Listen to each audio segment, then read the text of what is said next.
Let me ask you something. Why do some companies grow faster, pay better salaries, scale globally, while others, in the same industry, with the same technology, struggle for decades? Is it capital? Is it AI adoption? Is it talent? Or is there something deeper? A massive global research study covering nearly 6,000 firms across multiple countries found something shocking. The biggest difference between successful and struggling firms is not technology, it is management quality. And what's even more interesting, this gap explains why some countries are richer than others. Let's break this down. Section 1. The Big Discovery. Two economists, Nicholas Bloom and John Van Reenen, did something unusual. Instead of debating management as a soft skill, they treated it like measurable technology. They scored companies across 18 management practices under 3 pillars. 1. Monitoring. 2. Targets. 3. Incentives. They interviewed thousands of firms across the US, Germany, Japan, India, Brazil, China, and Europe. And here's what they found. A 1-point improvement in management score on a 1 to 5 scale was associated with nearly 40% higher productivity, higher profitability, faster growth, higher survival rates, higher market valuation. That is not marginal, that is transformational. Management is not culture talk, it is economic infrastructure. Section 2. The long tail. Problem. Here's the most powerful insight. Countries don't differ because their best firms are better. They differ because of how many badly managed firms they tolerate.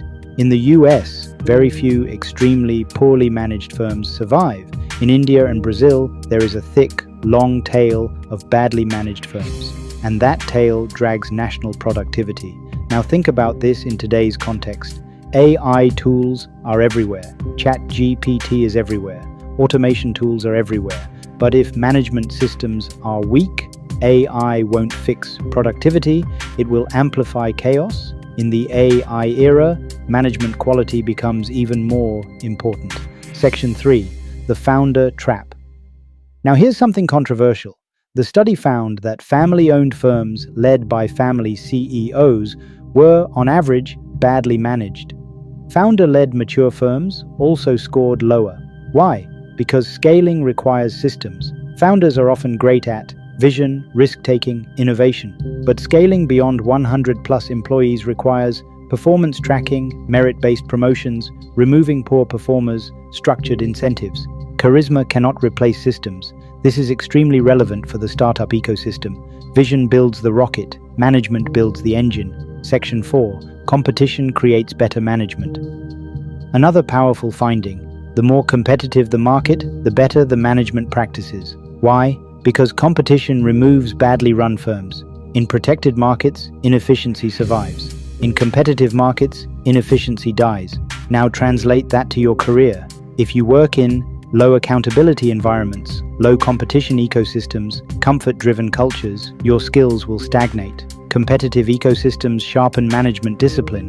That's why global firms outperform insulated bureaucracies. Section 5. Education and human capital. Firms with more educated workers had better management practices. This is critical. Management systems require data literacy, KPI understanding, performance transparency. Initiative from employees. AI adoption today requires exactly the same. Learning AI tools is not enough. You must learn performance systems. Management literacy plus AI literacy equals future readiness. Section 6. The self-delusion problem. Here's my favorite part. When managers were asked to rate themselves from 1 to 10, they gave themselves 7.1 on average, above average, but their self-rating had zero correlation with actual performance. Most managers believe they are good. Data says otherwise. This explains cosmetic digital transformation, superficial OKR adoption, motivational posts without systems, without measurement. Improvement is illusion. Section 7. What this means for you if you are 20 to 30 years old entering the workforce. Here's what actually matters. Not just AI tools, not just certifications. Learn. 1. How performance is tracked. 2. How targets are set. 3. How incentives are structured. 4. How accountability works. 5. How poor performance is handled. If you understand management architecture, you become future-proof. Because technology changes, but structured performance systems compound. So here's the final insight. Productivity is not a mystery, it is management.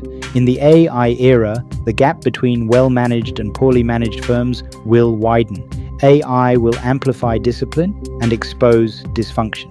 The question is, are you building skills that plug into high-performance systems, or are you preparing to survive inside the long tail? Choose wisely.